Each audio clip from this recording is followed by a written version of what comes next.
बहू और बुलेट। घर के बाहर फट फट फट की जोर से आवाज हुई।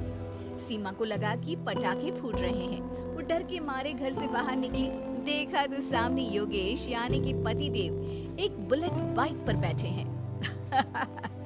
अरे डर गई क्या? बाइक लेकर आया हूँ तुम्हें घुमाने के लिए। सच में?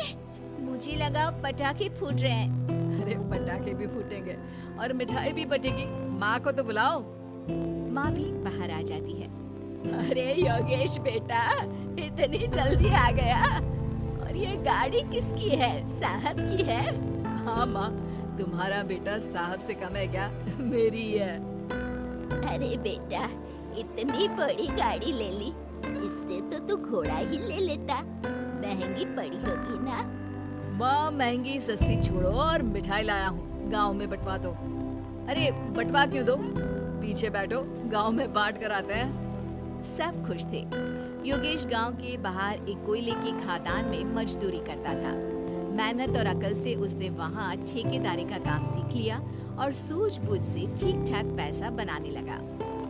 गांव में बात फैल गई कि योगेश के घर धमाका गाड़ी आई है। ऐसी गाड़ी पहले कभी किसी ने गांव में तो देखी नहीं थी। योगेश और माँ गाड़ी से वापस घर आ जाते हैं। बेटा, बाबूजी ऊपर से देख रहे होंगे और आशीर्वाद भी दे रहे होंगे तुझे।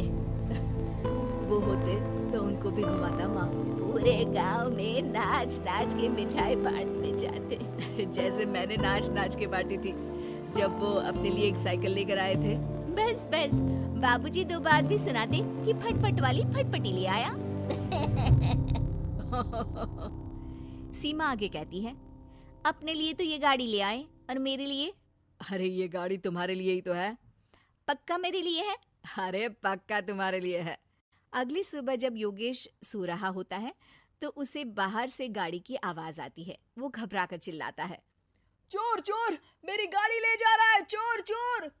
माँ भी जागती है और योगेश के साथ दरवाजे की तरफ भागती है। जैसे ही दोनों बाहर निकलते हैं तो देखते हैं कि सीमा गाड़ी चला रही है। अरे बहू, नाक कटवाओगी क्या? ये क्या कर रही हो? अरे गिर जाओगी, ये क्या कर रही हो तुम? सीमा गाड़ी को रोक कर कहती है, सारे गांव में घुमा लाई, कहीं नहीं गिरी। क्या? सारे गांव में घुमा लाई? अरे लोग क्या कहेंगे बहू?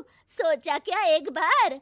यही कहेंगे कि कितनी अच्छी गाड़ी है। अरे तुम्हारे बारे में।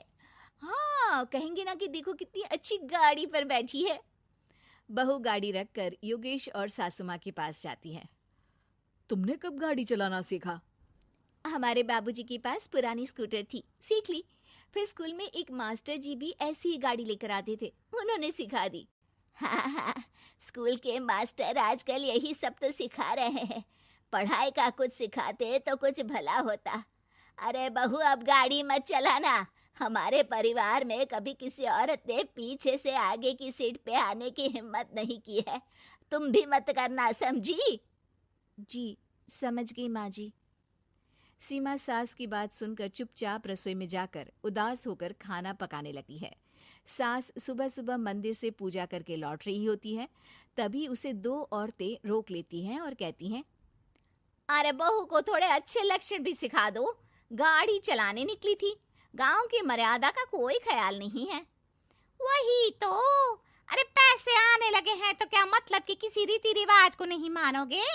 अरे समाज में रहना है तो समाज के ढंग से ही रहना पड़ता है। अरे लाज भी नहीं आई बहू को?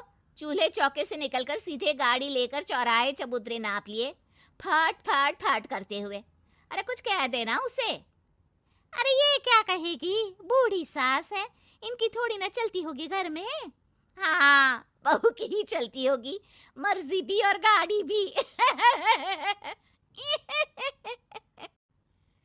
सास सब सुनकर घर आती है और बहू को चिल्ला के बुलाती है, अरे नाक कटवा दी सबके सामने गाड़ी चलाकर।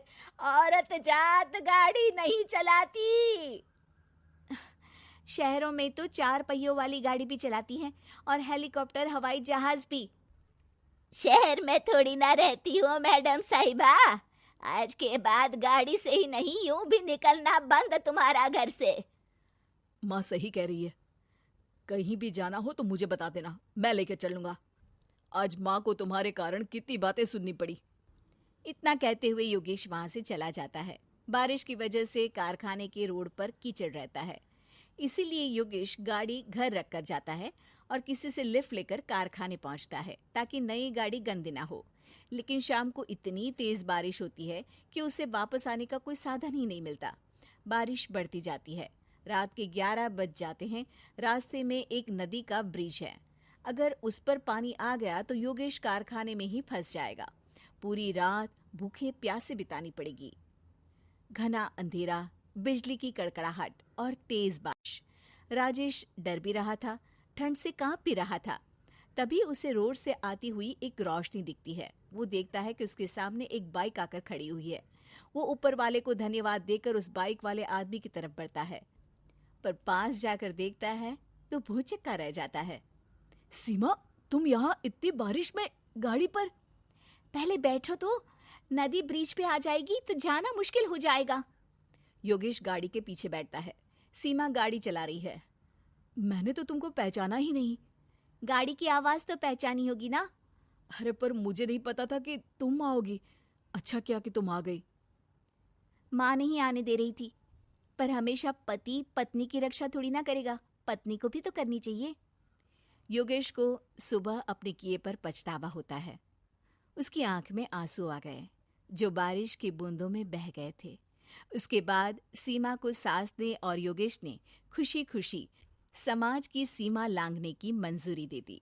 अब वो जहां भी जाती फट फट फट गाड़ी पे ही जाती।